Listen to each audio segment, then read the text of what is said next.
오늘은 출애굽기 5장 15절에서 7장 13절까지 하나님의 말씀을 보려고 하는데요.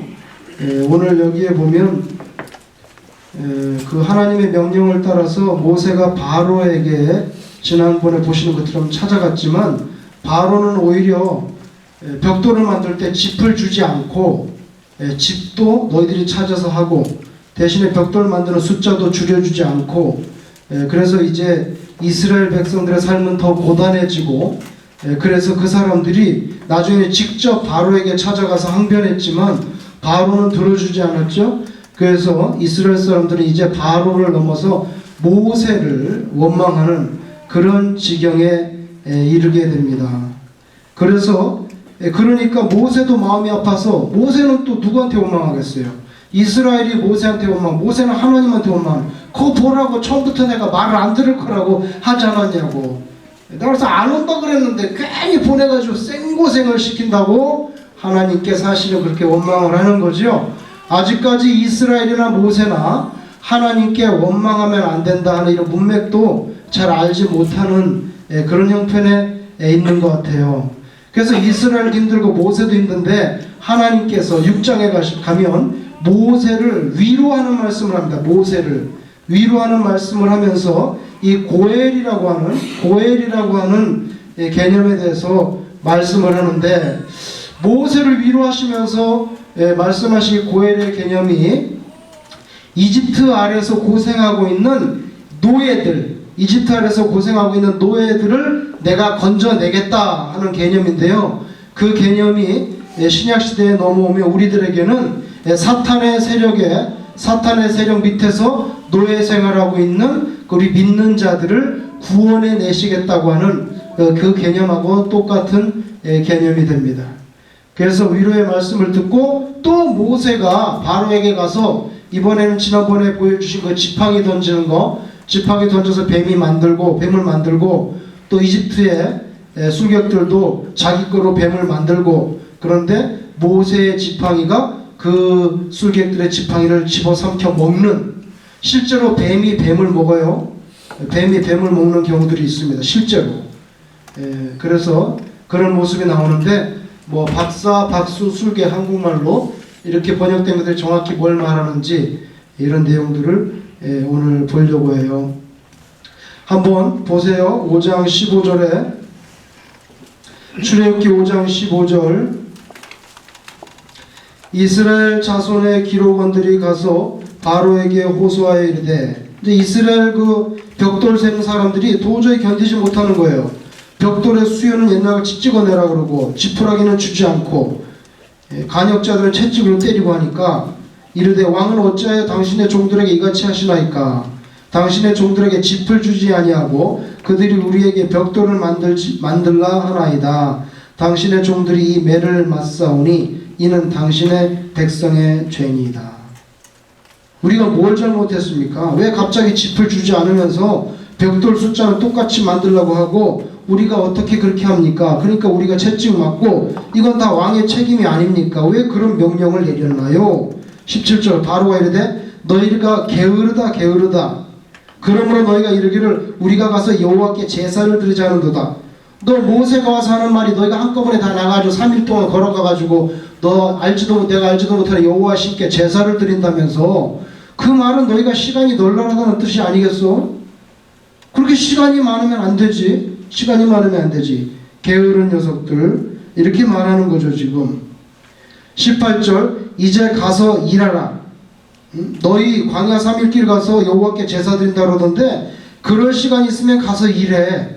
짚은 너에게 주지 않을지라도 벽돌은 너희가 수량대로 옛날 하던 대로 똑같이 바쳐라. 19절 기록하는 일을 맡은 이스라엘 자손들이 너희가 매일 만드는 벽돌을 조금도 감하지 못하리함을 듣고 화가 몸에 미친 줄 알고 그들이 바로를 떠나 나올 때에 모세와 아론이 길에 서 있는 걸 봤어요. 얼마나 화딱지가 나는지 모세와 아론을 원망하는 거죠. 21절에 그들에게 이르되 너희가 우리를 바로의 눈과 그의 신하들의 눈에 미운 것이 되게 하고 너희들 때문에 우리가 더 미운 털이 박혀서 고생을 더 심하게 하게 됐다는 거죠. 그들의 손에 칼을 주어 아주 칼을 줘서 우리를 죽이게 하려고 하구나. 여호와는 너희를 살피시고 판단하시길 원하는, 이게 뭐냐면 너네들 하나님한테 정말 혼날 거야. 우리를 이렇게 고생시키는 장본인이 바로 아론하고 모세 너희들이잖아. 그러니까 너희들은 정말 하나님한테 심판받을 거다. 이렇게 하면서 아주 화가 나가지고 모세하고 아론을 원망하니까 모세도 또 마음이 안 좋잖아요. 그래서 22절에 모세가 여호와께 돌아와서 아뢰되 주여 어찌하여 이 백성이 학대를 당하게 하셨나이까? 어찌하여 나를 보내셨나이까? 내가 안 간다고 그랬잖아요. 말도 안 들을 거라 그랬고 부득이 보내셔가지고 이렇게 됐잖아요. 20절 내가 바로에게 들어가서 주의 이름으로 말한 후로부터 그가 이 백성을 더 학대하여 하며 주께서도 주의 백성을 구원하지 아니하시나이다. 상황이 더 어렵게 되지 않았습니까? 옛날보다 더 이집트에서 탈출하기는커녕 더 고생을 많이 하고 이거 어떻게 하시려고 그럽니까? 그래서 여기 보시는 대로 하나님은 모세에게 말씀하시고 모세는 이스라엘에게 가서 하나님의 명령을 전해야 되는데 혹은 바로에게 전해야 되는데 이스라엘 오늘 본문을 보면 거꾸로 모세에게 원망을 합니다. 너네들 때문에 우리가 왕한테 미운 털 박혀서 고생을 더 심하게 하게 되고 아주 그냥 바로에게 칼을 쥐어줬구나. 우리를 죽이라고. 그렇게 원망을 하니까 모세도 하나님께 왜 나를 보내가지고 바로를 찾아간 다음부터 이스라엘은 더 고생이 심하고 왜 이런 지경으로 나를 몰아붙이십니까? 내가 언제 간다고 했습니까? 처음부터도 어려울 거라고 제가 말하지 않았어요? 그리고 하나님은 구원도 안 해주시고 어떻게 하라는 겁니까 그러면? 하면서 원망이 거꾸로 올라갑니다. 그러니까 6장에 가니까 하나님께서 이제 모세를 위로하시는 말씀을 하세요. 보세요. 6절 여호와께서 모세에게 이르시되 이제 내가 바로에게 하는 일을 네가 보리라. 조금만 기다려. 조금만 기다려라. 왜 그렇게 성격이 급하냐. 조금만 기다려. 강한 손으로 말미암아 바로가 그들을 보내리라. 강한 손으로 말미암아 바로가 그들을 그의 땅에서 쫓아내리라. 여호와의 강한 손이 이제 역사를 시작할 테니까 조금만 기다려. 여러분 바로는 참 똑똑했던 것 같아요. 만약에 바로 입장에서 보면 모세가 와서 뭐 노예들을 끌고 나간다 이러니까 그래 간단해. 지푸라기 주지 말고 벽돌을 똑같이 찍어내라. 그러니까 바로 뭐 하나님이 우리를 구원하러 보내신다 그러더니 일 고생만 더 센 고생하게 돼서 하나님께 대한 신앙이 일단 흔들리고 이게 아주 바로가 생각했던 부분이죠. 또 하나는 뭐냐면 지도자와 백성들 간에 이간질을 붙이는 거예요. 그래서 당장 모세와 아론을 원망하잖아요.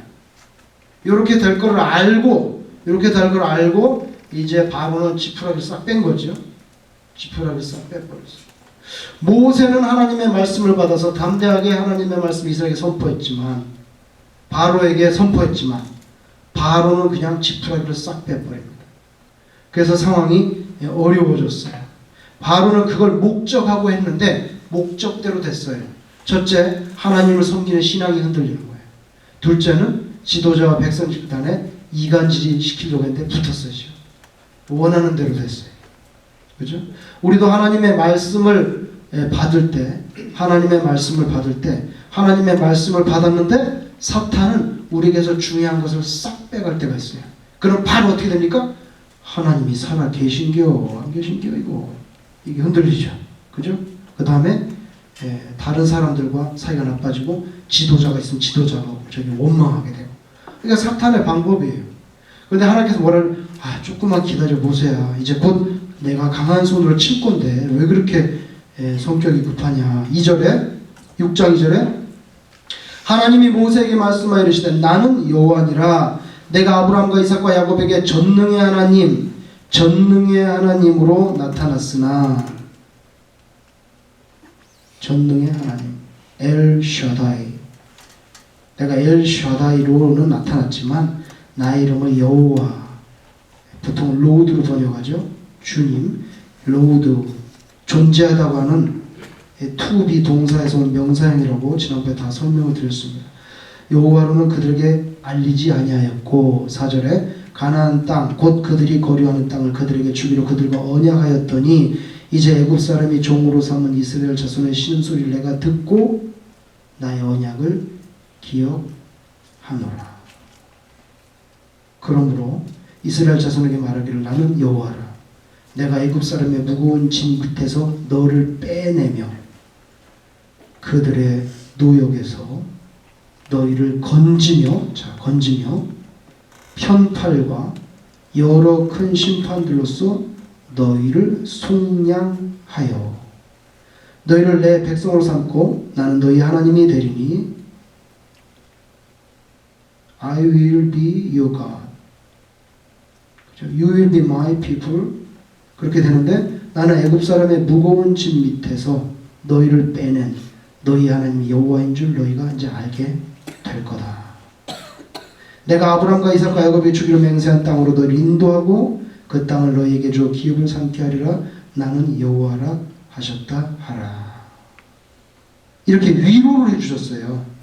이 위로를 해주시는 과정 중에서 6절에 보시면 6절 마지막에 그들의 노역에서 너희를 건지며 편팔과 여러 큰 심판들로서 너희를 속량하여. 여기 속량한다는 말이 나오거든요. 속량한다는 말. 그게 히브리 단어로 이렇게 되어 있습니다. 가알. 거기 한국말로 속량하다는 말이 히브리 말로 가알이라고 하는 동사인데 이 가알이라고 하는 동사의 뜻은 복수해준다는 뜻이에요. 원래 복수해준다는 뜻이 있고요. 가까운 친척이 되다 이런 뜻이 있습니다. 복수하다, 가까운 친척이 되다 그런 뜻이 있는데 이 가알이라는 동사가 명사가 되면 고엘이 됩니다. 고엘이 되면 무슨 뜻이 되냐면 갚는 자, 갚아주는 사람 혹은 복수해주는 사람 이런 뜻이 돼요. 그래서 하나님께서 모세를 위로할 때 뭐라면 내가 그 이집트 압제 아래서 너희를 빼내주고 그리고 내가 너희를 속량하겠다. 다시 말하면 복수해주겠다. 그죠? 너에게 가장 가까운 친척이 되어주겠다. 이런 뜻이거든요. 근데 이게 나중에 이 가알이라는 단어에서 고엘이라는 게 나오는데 갚는 자란 뜻이에요. 구속자, 구원자 그렇게 되는데 이 고엘이 나중에는 이스라엘의 제도로 정착하게 되는데 그 제도가 뭐냐면 만약에 우리 집에 형이 있는데 형이 먼저 죽었는데 형수는 있는데 아기가 없어요. 남자 아기가. 그러면 형의 집안은 대가 끊어집니다. 대가 끊어지는 것을 막게 하기 위한 제도가 고엘 제도예요. 고엘 제도가 돼서 동생이 남자 동생이 형수하고 동침해가지고 아기가 나오면 그 아기는 동생의 아들이 아니라 누구 아들이 돼요? 형의 아들이 돼요. 형의 아들이 돼요. 그걸 율법으로 법으로 만들게 되는데 그게 여기에서 나오는 거예요. 여기에서 나오는 거예요. 그래서 대를 이어주는데 저 속량하다는 뜻에서 나온 제도가 어떻게 되냐면 첫째 이스라엘 백성 중에서 누가 살해가 됐어요. 살해가 되면 그의 가장 가까운 친척이 가서 복수해 줍니다. 만약에 A라는 사람이 살해가 됐어요. 살해가 되면 A라는 사람에게서 가장 가까운 친척이 그걸 복수해 줘야 돼요. 눈에는 눈으로 복수해 줍니다. 그 뜻이 있어요. 저 가알에는. 또 두 번째 뜻은 뭐냐면요. 너무 가난해서 땅을 팔았어요. 만약에 A라는 사람이 너무 가난해가지고 빚독촉을 받아 땅이 팔렸네. 그럼 그 땅이 팔린 땅을 다시 찾아줘야 돼요. 다시 찾아주는데 A라는 사람이 땅을 자기 땅이 이제 넘어갔어요. 그러면 A의 동생이든 누구든 가장 가까운 친척이 그 땅을 사가지고 다시 돌려줘야 돼요. 그게 이 제도예요. 첫째, 살해당했을 때 복수해주고, 둘째, 땅이 넘어갔을 때, 땅이 중요하잖아요. 옛날에는 땅 개념이 얼마나 중요해요. 땅이 넘어가면 그 땅을 사가지고 다시 돌려줘야 돼요. 그죠? 그 다음에 세 번째가 뭐냐면 자식이 없고 죽었을 때 아까 말씀드린 대로 결혼해가지고 아기가 나면 그걸 그 집에 대를 잇게 해야 되는 거죠. 여러분 한번 여호수아를 한번 보세요. 출애굽기 덮지 마시고 여호수아 20장을 한번 보세요.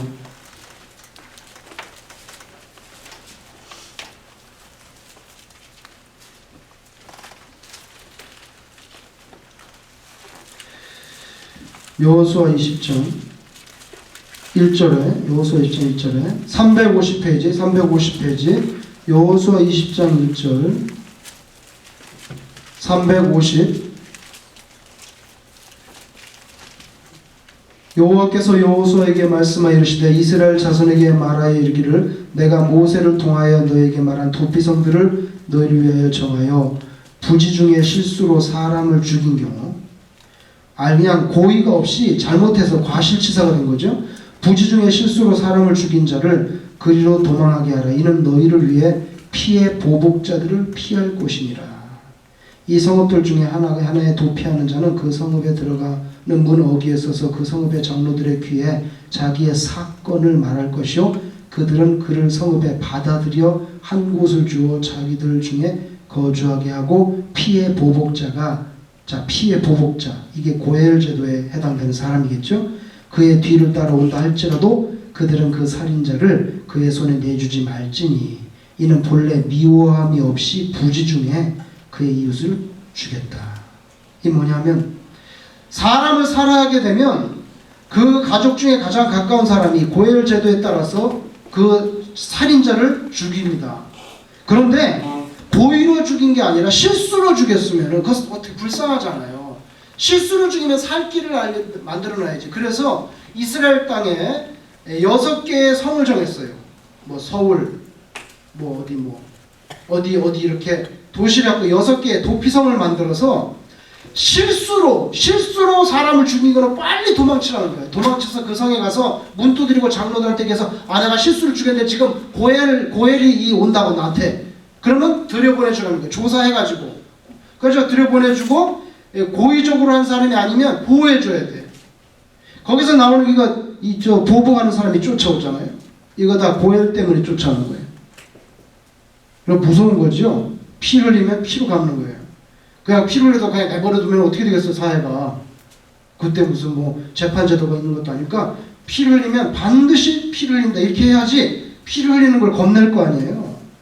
그죠? 그 다음에 그 뒤로 갑니다. 룻기를 보세요. 여러분 잘 아시는 룻기 3장 사무엘상 앞에 405페이지 구약성경 405 룻기 3장 13절 406페이지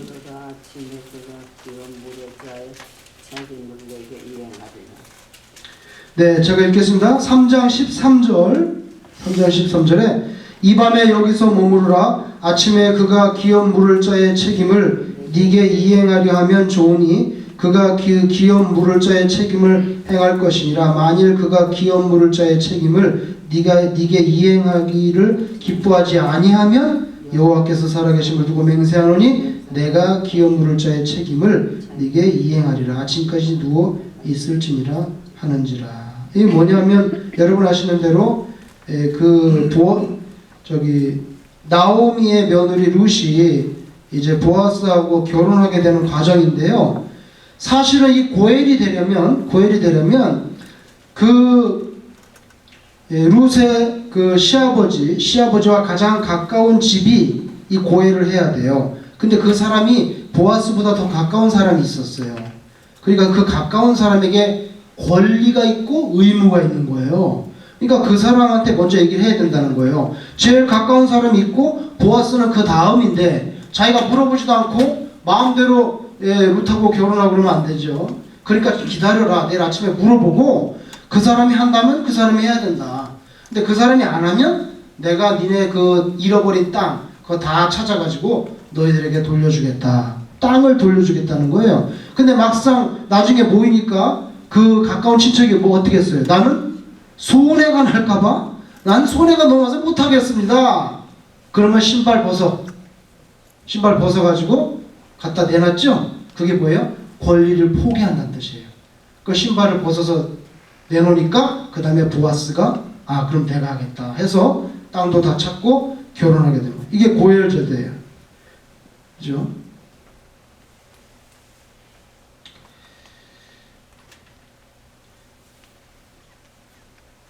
근데 이렇게 하나님께서 지금 보세요. 하나님께서 만약에 여기 이집트가 있으면요, 이 밑에 압제를 받잖아요. 이스라엘이 압제를 받는데 하나님께서 이스라엘을 건져주십니다. 구원해줘요. 이게 하나님이 이스라엘에 대해서는 고엘이 되는 거죠. 고엘. 아까 속량한다 그 단어. 하나님이 이집트에서 이스라엘을 건져주겠다는 건 내가 이거 해주겠다는 거죠. 이거 해주겠는데 이게 신약시대에 오면 어떻게 됩니까? 우리가 사탄 아래서 여기서 하나님의 백성들이 고난을 당하고 있어요. 고난을 당하고 있는데 이걸 건져주는 거예요. 속량해 주는데 이걸 하나님이 구원해 주죠. 이렇게 똑같아요. 고엘. 속량해 주는데 여러분 나중에 우리가 출애굽기 보면 알겠지만 이집트에서 이스라엘을 꺼내줄 때 그냥 나온 게 아니에요. 피를 흘리고 나왔죠. 그 피는 무슨 피냐면 어린 양이에요. 그죠? 양의 피를 흘렸어요. 양은 무슨 죄가 없잖아요. 그냥 들판에 다니는데 잡아가지고 양의 피를 흘려가지고 양의 피를 흘리고 나서 이거 구원해 줬잖아요. 대가가 있어야지. 공짜가 어디 있어요, 세상에. 피를 흘려야 돼. 이스라엘 백성을 사탄 아래 압제당하는 우리 하나님의 백성들을 이렇게 하나님께서 고엘, 갚는 자로서 가알이라고 하는 이 행위를 할 때 여기에도 양이 필요하잖아요. 그죠? 여기도 양이 필요한 거예요. 똑같아. 이 양이 누구예요? 예수님이에요. 그래서 세례요한이 보라, 세상 죄를 지고 가는 어린 양을 보라. 이거 고엘 제도 때 써먹을 어린 양이에요. 고엘 제도 때 써먹을 어린 양. 그래서 지금 이 사건이 출애굽기는 결국 오늘날 우리들의 구원의 문맥을 다 담고 있어요. 앞으로 보면 자세히 나오죠.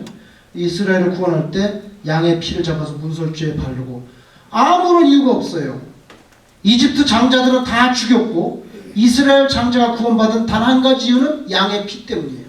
양의 피를 문설주하고 문지방에 발라 그 한 가지 이유밖에 없어요. 우리가 구원받는 이유? 딱 한 가지 이유밖에 없어요. 예수님의 피가 있다는 거. 이거밖에 없어요. 우리가 뭐가 대단하다고. 그죠? 근데 이집트 사람들이 이게 암호예요. 양을 잡아서 피 발라놓으라고. 이집트 사람들은 모르잖아요. 이스라엘 사람들만 하잖아요. 그러니까 이집트 사람들은 피를 못 발라놨어요. 그죠? 그래서 죽은 거예요. 예수님의 피를 믿지 못하는 사람은 어떻게 해요? 지옥 가는 거예요. 죽는 거예요. 할 수 없어요. 그죠? 그러니까 하나님의 택자들만 피를 바르는 거잖아요. 그죠? 이건 뭐 불공평하다 그렇게 말할 수도 없잖아요. 왜? 하나님은 하나님 마음대로 하는데 뭐 어떻게 그러냐. 하나님의 마음대로 한다는 걸 뭐라냐면 은총의 자유라고 해요. 하나님이 주고 싶은 사람한테 준다 이거예요. 하나님이 주고 싶은 사람한테 주는 거지. 내가 떡 주고 싶은 사람한테 떡을 주는 거죠. 은총의 자유. 은총의 자유. 그래서 우리가 뭐예요? 하나님께로부터 구원받은 것을 뭘 받았다 그래요? 은혜 받았다 그러잖아요. 은혜가 카리스인데 카리스는 free gift예요. 뜻이 공짜로 받았단 말이에요. 그래서 여러분들 은혜 받았다는 게 이런 뜻을 담고 있는 거예요. 공짜로 내가 받았다. 공짜로 받았다. 자, 그 다음에 다시 죄송합니다. 그러면요 저기를 보세요. 이제 디모데후서 4장 14절을 보세요. 디모데후서 4장 14절 신약으로 갈게요. 디모데후서 4장 14절 346페이지 신약성경 346페이지 여기 바울사도가 디모데 목사님께 편지를 하는데 구리 세공업자 알렉산더가 바울을 굉장히 괴롭혔나 봐요. 그런데 뭐라고 편지를 하냐면 디모데후서 4장 14절 같이 읽겠습니다. 시작. 구리 세공업자 알렉산더가 내게 해를 많이 입혔음에 주께서 그 행한 대로 그에게 갚으시라. 갚으시니 여기 주께서 그 행한 대로 그에게 갚아준다. 이거 우리 하나님의 백성에 대한 하나님의 고혈이에요. 첫 번째, 살해당한 자를 어떻게 복수해 준다 그랬죠? 주의 백성을 괴롭히는 자를 하나님께서 어떻게 해요? 복수해 준다는 거예요. 그죠? 여기 믿는 사람들에 대한, 하나님의 백성들에 대한 여호와 하나님의 고혈이 나타나요. 예수님은 성도에 복수해 주시는 분이죠. 마태복음 9장 15절, 마태복음 9장 15절 앞으로 갑니다. 마태복음 9장 15절.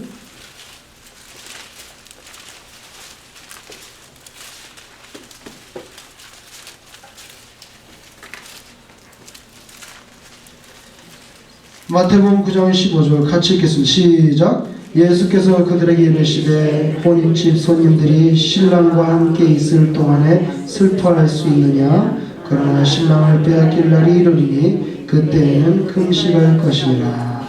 여기 신랑은 예수님을 말합니다. 그죠? 예수께서 그들에게 이르시되 혼인집 손님들이 신랑과 함께. 자, 우리가 영적으로 비유할 때 우리 예수 믿는 사람들은 예수님의 뭐죠? 신부죠. 예수님 우리의 신랑이에요. 그래서 요한계시록에 보면 어린 양과의 혼인잔치가 나오잖아요. 이것도 고엘이에요. 고엘. 우리의 신랑이 되어주시는 거예요. 자, 복수도 해주시고 신랑도 되어주시고. 땅의 문제, 로마서 8장 17절 한번 보겠습니다. 로마서 8장 17절 251페이지 신약성경 251페이지 로마서 8장 17절 251페이지. 예, 같이 읽겠습니다. 시작. 자녀이면 또한 상속자 곧 하나님의 상속자요 그리스도와 함께 한 상속자니 우리가 그와 함께 영광을 받기 위하여 고난도 함께 받아야 할 것이니라. 여기 보면 우리가 하나님의 자녀로서 하나님의 나라를 받게 된다는 거죠. 하나님의 나라를 받게 되는데 그러려면 영광도 받지만 고난도 받아야 되니까 잘 참아야 된다. 그렇죠? 그래서 상속자, 하나님의 유업을 하나님께서 허락하시는 그런 모습이 나옵니다. 그래서 오늘 다시 출애굽기 돌아오세요. 출애굽기 돌아오세요. 6장 6절 끝부분에 여러 큰 심판들로서 너희를 속량하여 내가 고엘이 되어주겠다 하는 이 말씀이 출애굽 당시뿐만 아니라 우리 예수 믿는 사람이 사탄에게서 자유하고 구원받게 되는 그것도 여기에 그대로 담고 있어요. 그 다음에 10절 여호와께서 모세에게 말씀하여 이르시되 들어가서 애굽 왕 바로에게 말하여 이스라엘 자손을 그 땅에서 내보내게 하라. 모세가 여호와 앞에 아뢰이르되 이스라엘 자손도 내 말을 듣지 아니하였거든. 지금도 내 피부치 혈족도 나를 원망하는 판에 바로가 어찌 들으리까. 나는 입이 뭐요? 둔한 자이다. 또 입이 둔하다고 얘기를 하네요. 또 입이 둔하다고. 여호와께서 모세와 아론에게 말씀하사 그들로 이스라엘 자손과 애굽 왕 바로에게 명령을 전하고 이스라엘 자손을 애굽 땅에서 인도하여 내게 하시니라. 자, 그 다음 14절 그들의 조상을 따라 집에 어르는 이러하니라. 이스라엘의 장자 르벤 아들 하놉과 빌루와 헤스론과 갈미니. 여기 갑자기 족보가 나와요. 이 족보는 뭐냐면 모세와 아론의 조상이 누군가를 쭉 기록해 놨어요. 왜 이렇게 긴 족보를 기록해 놨을까요?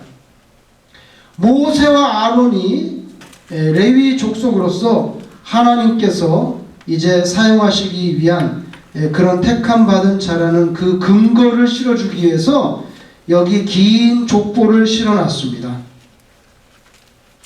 우리가 그것은 다 건너뛰고요. 자, 28절 6장 28절 여호와께서 애굽 땅에서 모세에게 말씀하시던 날에 여호와께서 모세에게 말씀하되 나는 여호와라. 내가 네게 이르는 바를 너는 애굽 왕 바로에게 다 말하라. 모세가 여호와 앞에서 아뢰되 나는 입이 어때요? 둔한 자. 또 입 타령을 하네요. 입이 둔한 자이오니 바로가 어찌 나의 말을 들으리까. 여호와께서 모세에게 이르시되, 잘 보세요. 여호와께서 모세에게 입타령을 2번 또 했어요. 지금 2번 하니까 이시되 볼지어다 내가 너를 바로에게 어떻게 해요? 신같이 되게 하였은즉 네 형 아론은 네 대언자가 되리니. 여기 신같이 된다. 이걸 잘 보세요. 신같이 된다. 자꾸 입타령을 하니까 나는 입이 둔한 자인데, 그러니까 하나님께서 뭐라고 말씀하시냐면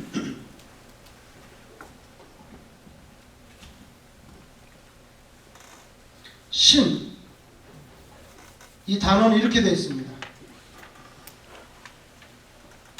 이게 뭐냐면 엘로힘이에요. 엘로힘 우리가 영어 성경에는 가시라고 번역했어요. 가. 여호와는 영어 성경에 로드라고 번역했어요. 번역할 때, 영어 성경 번역할 때. 근데 한국말로는 여호와는 여호와로 번역을 했고 엘로힘은 하나님으로 번역했어요. 우리가 구역에서 말하는 하나님은 다 엘로힘이에요. 이 단어거든요. 근데 하나님께서 지금 모세에게 뭐라면, 걱정하지 마. 내가 바로 왕에 대해서 모세 너를 뭐같이 되게 해요? 엘로힘 같이 돼. 이 단어가 원래 엘로힘으로 됐어요. 원문에. 그러니까 내가 너를 그 바로 왕에 대해서 신처럼 되게 한다는데 하나님처럼 되게 해주겠다는 거예요. 엄청난 축복이에요. 막강한 능력을 줄 테니까 걱정하지 마라. 내가 너를 바로에게 대해서 엘로힘은 나잖아요. 하나님. 엘로힘처럼 되게 해줄 테니까 걱정하지 마. 그리고 실제적으로 아론 대변자가 있지 않냐? 네, 대변인.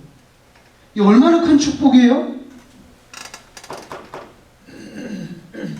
근데 여러분 여기를 한번 보세요. 요한복음을 한번 보세요. 10장 35절입니다. 요한복음 10장 35절. 요한복음 10장 35절 한번 보세요.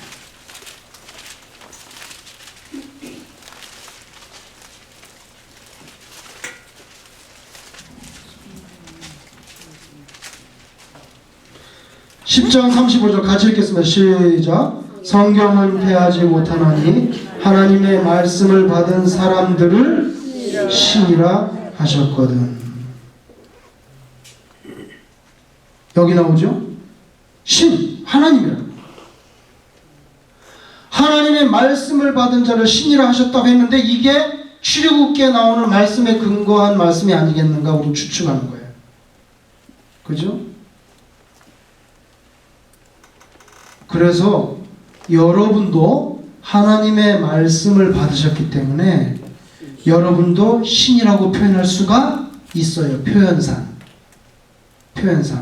그래서 서신에 보면 신의 성품에 참여하여 이런 말 나와요. 동참한다는 거예요.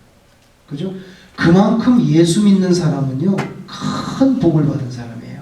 큰 복을 받은 사람이에요. 지금 모세가 이렇게 큰 복을 받았어요. 다시 넘어옵니다. 자, 출애굽기 7장 2절에 내가 네게 명령할 말을 너는 네 형 아론에게 말하고 그는 바로에게 말하여 그에게 이스라엘 자손을 그 땅에서 내보내게 할지라. 즉 아론은 이제 그 대변인이 됩니다. 모세의 대변인. 내가 바로의 마음을 완악하게 하고 내 표징과 내 이적을 애굽 땅에서 많이 행할 것이나 바로가 너희의 말을 듣지 아니할 터인즉 내가 내 손을 애굽에 뻗쳐. 아까 강한 손이라 그랬죠? 아까 강한 손 역사가 있다 그랬어요. 내가 내 손을 애굽에 뻗쳐 여러 큰 심판을 내리고 내 군대 내 백성 이스라엘 자손을 그 땅에서 인도하여 낼지라. 하나님이 이스라엘 백성을 가리켜서 내 군대라고 말해요. 군대. 신약시대에 와서 우리가 예수님의 십자가에 뭐요? 군병이라고 하잖아요. 십자가의 군병이라고 말하잖아요. 믿는 자는 하나님의 군대가 되는 거죠. 군대가 5절에 내가 내 손을 애굽 위에 펴서 아까 강한 손을 말씀하셨는데 애굽 위에 펴서 이스라엘 자손을 그 땅에서 인도해 낼 때에야 애굽 사람이 나로 여호와인 줄을 알리라 하시매 모세와 아론이 여호와께서 자기들에게 명령하신 대로 행하였더라. 그들이 바로에게 말할 때 모세는 몇 살? 80세. 모세는 80세. 아론은 몇 살? 83세. 83세.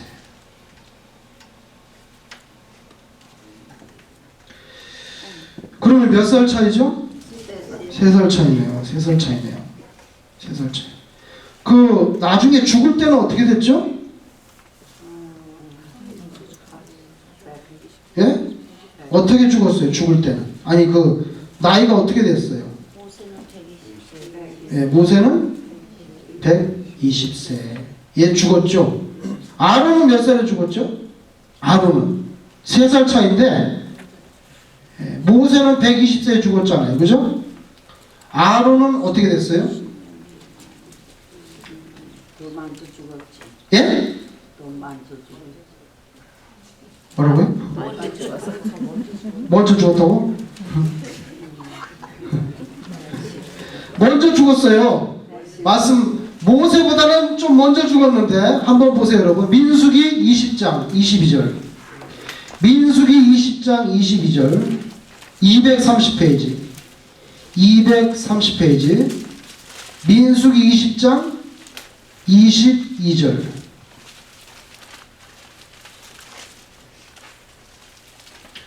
민수기 20장 22절 이스라엘 자손 중 온 회중이 가데스를 떠나 호르산에 이르렀더니 여호와께서 에돔 땅 변경 호르산에서 모세와 아론에게 말씀하시느니라. 이르시되 아론은 그 조상들에게로 돌아가고 내가 이스라엘 자손에게 준 땅에는 들어가지 못하리니 이는 너희가 무리방울에서 내 말을 거역한 까닭이니라. 우리가 너희를 위해 물을 내랴? 그런 적 있죠? 우리가 아닌데 하나님인데 그때 밉보여가지고 못 들어가요. 너는 아론과 너는 모세죠? 너는 아론과 그의 아들 엘르아살을 데리고 호르산에 올라가서 아론의 옷을 벗겨. 하나님 참 무서워요. 아직 죽지도 않았어요. 살아있는 사람 옷부터 벗겨. 아론의 옷을 벗겨. 그의 아들 엘르아살에게 입혀. 아론은 거기서 죽어. 그 조상에게로 돌아가리라. 그러니까 아주 죽으니까 빨리 올라가라. 아주 하나님께 다 알려. 모세가 여호와의 명령을 따라 그들과 함께 회중의 목전에서 호르산에 올라갑니다. 모세가 아론의 옷을 벗기라으니까 벗겨야지 뭐.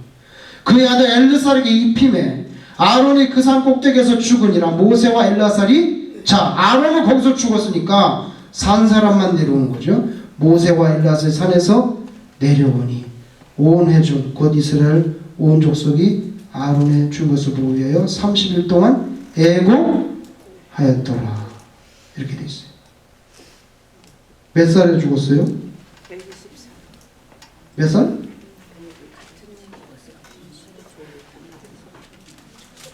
내가 그 구절을 찾았는데 잊어버렸네. 인터넷 대신 한번 찾아보세요. 123을 찾으면 나올 거예요. 123. 123세에 죽었어요. 그럼 123세에 죽었어요. 아론이. 그러면 어떻게 돼요? 모세하고 같은 날에 죽었어요. 근데 모세보다는 먼저 죽었지. 뭐 몇 달 먼저 죽었는지 모르지만은 그러나 내가 지금 그 집에서 찾았는데 잊어버렸어요. 그 구절을. 123세에 죽었다고 딱 나오는데 왜 안 나오나? 인터넷 가지신 분 없어요? 그거 찾으면은 성경에 찾으면 나오는데 하여간에. 그래서 같은 나이에 죽었어요. 그래서 하나님께서 일세를 싹 제거해요. 근데 그냥 모세하고 아론을 같이 제거해 버렸어요. 같이 해서 딱 손 끊어버리고 여호수아를 바로 아주 깨끗하게 제거합니다. 하나님이. 그 모세도 그러잖아요. 너도 올라가. 아주 하나님께서 뭐 병들어 죽는 거 아니야. 그냥 올라가. 때가 됐다. 자, 출애굽기 마지막 부분에 다시 우리 마치겠습니다. 보게 하고 8절 7장 8절 여호와께서 모세와 아론에게 말씀하여 이르시되 바로가 너에게 이르기를 너희는 이적을 보이라 하거든 너는 아론에게 말하기를 너의 지팡이를 들어서 바로 앞에 던지라라. 그것이 뱀이 되리라. 모세와 아론이 바로에게 가서 여호와께서 명령하신 대로 행하여 아론이 바로와 그의 신하 앞에 지팡이를 던지니 뱀이 됐어요. 바로도 현인들과 마술사들 부름에 그 애굽 요술사들도 그들의 요술로 그와 같이 행하되 각 사람이 지팡이를 던지며 뱀이 되었으니 아론의 지팡이가 그들의 지팡이를 어떻게 해요? 삼켰어요. 그러나 바로의 마음이 완악하여 그들의 말을 듣지 아니하니 여호와의 말씀과 같더라. 여러분 가가지고요 지팡이를 던졌어요. 모세 아론 지팡이니까 뱀이 됐네. 그런데 이집트 술객들도 지팡이를 던지니까 뱀이 됐다는 거예요. 그래서 어떤 학자들이 이렇게 말해요. 이집트 사람이 던진 것은 지팡이가 아니라 학설이에요. 학설. 원래 뱀이었다는 거예요. 원래 뱀인데 뱀을 최면을 걸어가지고 빳빳하게 만들었다가 던져서 지팡이처럼 갖고 있다가 던졌다는 학설이 있어요. 학설이. 그리고 또 다른 학설은 그게 아니고 실제로 지팡이를 던졌다는 거예요. 왜? 마귀도 다 그런 것을 할 수가 있으니까 우리가 그걸 부인할 필요는 없죠. 다만 모세의 지팡이 변한 뱀이 그 바로의 뱀을 먹었잖아요. 여러분 지난번에 보여드렸죠 이거. 그저 바로의 그 왕관에 붙은 별이 아니고 그죠? 뱀을 보여줬잖아요. 그 뱀이 왕권을 상징하거든요. 왕권을. 그걸 먹었기 때문에 이제 승리는 모세 것이라는 거를 그렇게 보여주는 거죠. 여러분 앞에 제가 여기 박사, 박수 뭐 이런 걸 써놨는데요. 여기 보세요. 한국말로 이거 번역이 지금은 잘 되고 현인 이렇게 됐는데 옛날에 박사는 원래 하카밈이라 해서 지혜자를 말하는 거예요. 근데 옛날 번역은 박사라고 번역했는데 오늘 여기는 현인이라고 현명한 사람 지혜자라고 바로 잘 번역을 했어요. 박수는 이게 원래는 메카셰핌이라고 되어 있는데 이게 이집트로 따지면 라신이 있어요. 라는 태양신이에요. 태양신. 그래서 여러분 이집트 벽화에 보면 태양이 있고 이렇게 빛이 내려온다고요. 그 신이에요. 그리고 바로는 태양의 뭐예요? 아들이잖아요. 아들. 라신의 아들로 돼 있어요. 그런데 이 박수는 메카셰핌인데 라신을 섬기는 제사장들을 말하는 거예요. 제사장들 아시겠어요? 정확하게 말하면 이거는 지혜가 있는 사람들, 이거 어드바이저들이고 요거는 말하자면 무당들이죠. 우리가 무당들, 그 라신의 제사장들, 우상 숭배하는 제사장이고 한국말로 술객, 여기 요술사라고 번역됐어요. 술객은 하루툼밈 이거 우리 한국말로 마술사라고 번역을 하는데 하루툼밈은 간단히 말하면 이거 후루라는 단어하고 툼이라는 두 단어가 합쳤어요. 후루하고 툼이라는 단어가 합쳐서 하루툼밈이 됐는데요. 후루라는 것은 본다는 뜻이에요. 본다. 툼은 뭐냐면 숨긴다는 뜻이에요. 원래 뜻이. 그래서 하루툼밈하고 두 단어 합쳐서 숨겨진 것을 뭐예요? 본다고. 숨겨진 것. 이거 마술사예요. 마술사. 자, 이렇게 이 사람들도 술수를 부리는 것을 우리가 볼 수 있어요. 여러분 데살로니가 후서를 한번 보시죠. 데살로니가 후서 2장 9절 한번 보세요. 2장 9절. 데살로니가 후서 2장 9절. 데살로니가 후서 2장 9절 한번 봅시다. 2장 9절.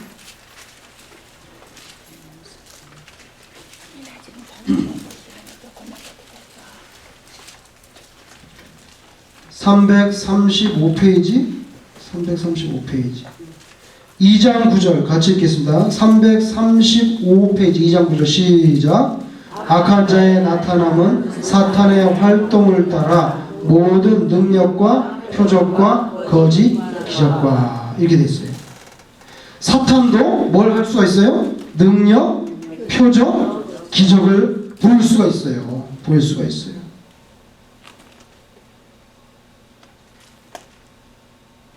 그래서 애굽의 술객들도 이제 그렇게 기적을 할 수 있었지만 이제 가보마겠지만 조금만 지나면 못해요. 왜냐하면 뭐 하나님께서 너무 큰 능력을 발휘하니까 이집트 이 마술사들은 못합니다. 자, 마지막으로 한 군데만 더 찾고 마치겠습니다. 마태복음 24장 24절. 마태복음 24장 24절.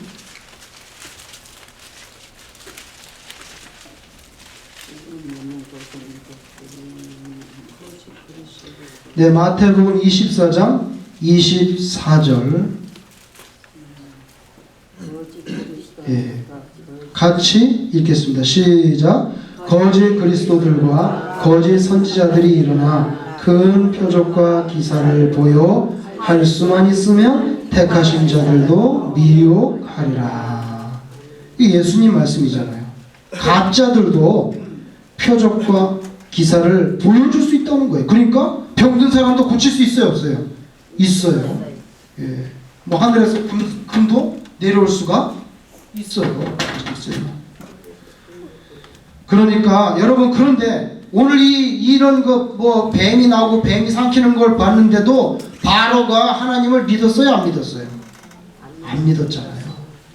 그러니까 기적이라고 하는 것은 신앙을 갖는데 때로 도움이 돼요. 만약에 죽을 병을 걷는데 뭐 어떤 전도사님이 와서 뭐 기도를 했는데 병이 낫다 이거예요. 그럼 그 사람이 예수 안 믿던 사람인데 예수 믿게 될 수도 있죠. 그걸 우리가 부인할 수는 없어요.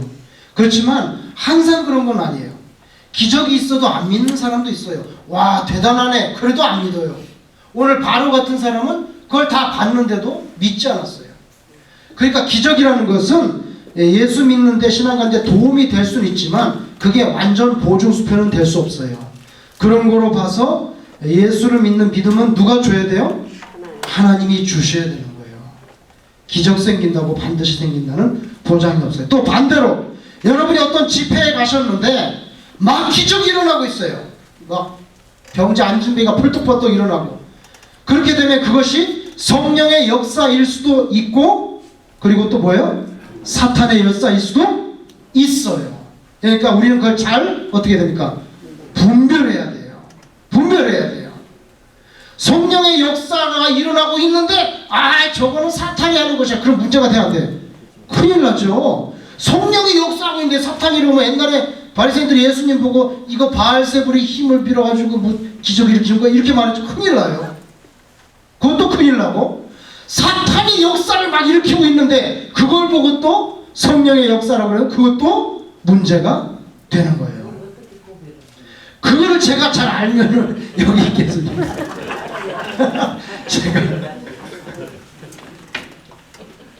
그걸 잘 알면 저도 좋겠는데, 근데 제가 볼 때는요, 일단 저는 구분을 제가 잘 모르니까 한때 구분하는 방법이 이 성경 66권에 있는 말씀에 부합하면 성령의 역사라고 봐야 되고요. 좀 봐가지고 성경에는 없는 일을 하면 제가 볼 때 그거 걷어내야 돼요. 예를 들면은 뭐 신사동동이라 가지고 성령의 충만을 받는데 계속 웃는 거예요.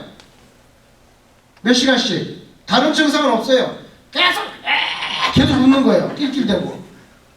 실제로 화면에 보면 그런데 뭐라 하면 그 성령이 기쁨을 줘서 웃는다는 거예요. 성령이 기쁨을 줘서 웃는. 그러나 여러분 성경에 보면 어디도 몇 시간씩 계속 그렇게 낄낄대고 웃는다는 그런 성령의 역사는 없어요. 그러니까 우리가 그걸 일단은 의심을 해야 돼. 이거 성령의 역사인지 진짜 의심을 할 수밖에 없는 거예요. 성경이 없으니까요. 그죠? 저는 그렇게 생각해요. 이렇게 했는데 전부 다 자빠졌어. 한 300명이 자빠졌어. 전 모르죠. 그게 성령의 역사인지 사탄의 역사인지 모르죠. 그러나 성경에는 하나님께서 이렇게 해가지고 자빠졌다는 거는 안 나온단 말이에요. 그리고 어떤 선지자도 이래가지고 이마 뒤로 밀어가지고 뒤로 자빠졌다는 거는 없단 말이에요. 그러니까 일단은 조금 어떻게 의심을 할 수밖에 없는 거예요. 그리고 여러분 이걸 아셔야 돼요. 성령님은 인격적인 하나님이에요. 아멘. 인격적인 하나님이기 때문에 그렇게 그렇게까지 할지 나는 그건 퀘스천이에요. 그죠? 그러면 또 이렇게 해서 안 자빠지는 사람도 있잖아요. 도로 있거든? 그거 안 자빠지면 어떻게 해? 그거는 성령의 충만을 못 받은 사람이 돼버리잖아요. 그럼 어떻게 이거 손가락으로 자빠지면 성령이 충만하고 안 자빠지면 성령이 안 충만하고 그거는 좀 비인격적이잖아요. 그죠? 이 말씀도 제가 죄송합니다.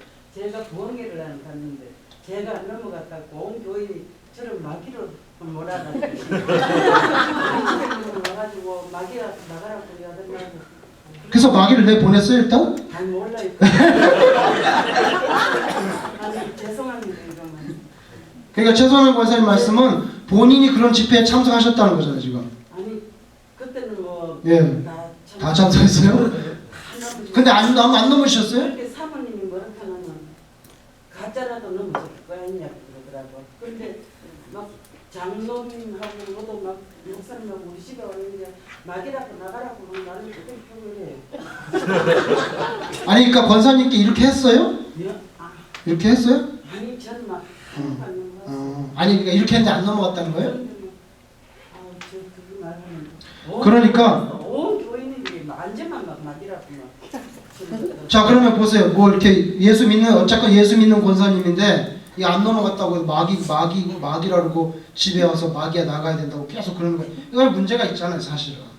뭐 그걸 꼭 사탄 역사다 우리가 그렇게 단정은 못 짓는더라도 인격적인 하나님께서 이거 안 잡아줬다고 해서 어떻게 그러면은 이거 좀 허리가 튼튼하신 분은 잘 안 잡아지게 됐어요. 그렇잖아요. 일도 잘하고 정신이 발전한대요.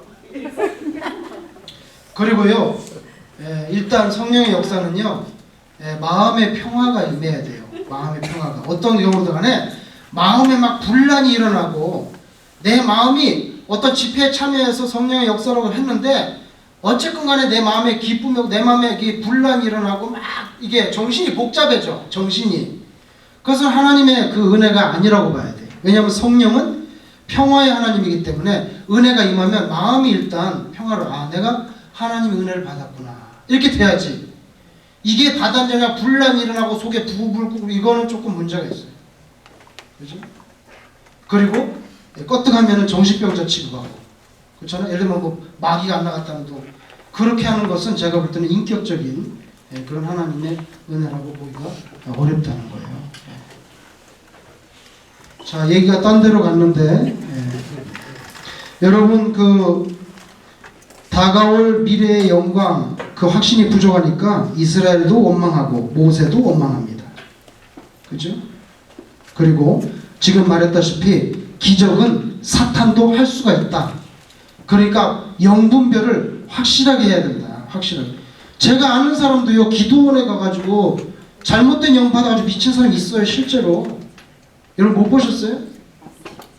실제로 멀쩡했는데 기도원에 가가지고 뭐 방언한다는데 잘못 받아서 뭐 아직도 못 고친 사람이 있다고. 누가 책임질 거예요? 예? 귀신의 영이 들어왔단 말이죠. 실제로 들어왔어요. 그리고 멀쩡한 사람 원래부터 정신병자가 아니고 그 사람은 온전한 사람이었단 말이에요. 그런데 그 잘못된 영이 들어와가지고 그냥 뭐 온전하지 않게 됐어요. anyway. 자, 그렇게 있으니까 영분별 잘해야 되고요. 잘해야 되고 제가 볼 때는 안전한 데 가서 집회를 참여해야지 안전하지 않은데 여러분 그리고 보세요. 다 지나가는 유행이에요. 빈야도 이거 할 때 요새 이거 해요? 안 하잖아요. 진실되고 확실하면 영원히 해야지. 그죠? 이거 지금 해요? 조금 지나보세요. 안 해요. 그렇죠? 이 하나님의 말씀은 영원하니까 우리가 계속 들고 다니지만 이건 지나가는 거예요. 그러니까 그런 게 있다 이렇게 생각을 하는 거지 거기에 막 몰두해가지고 그렇게 하면 자기도 문제가 될 수가 있어요.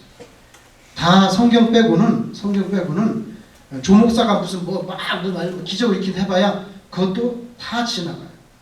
다 지나가요. 은사도 지나가는데 심지어는 현신의 권사님 저 대학교 다닐 때 전도사 하는데 제가 섬기는 교회에 왔어요.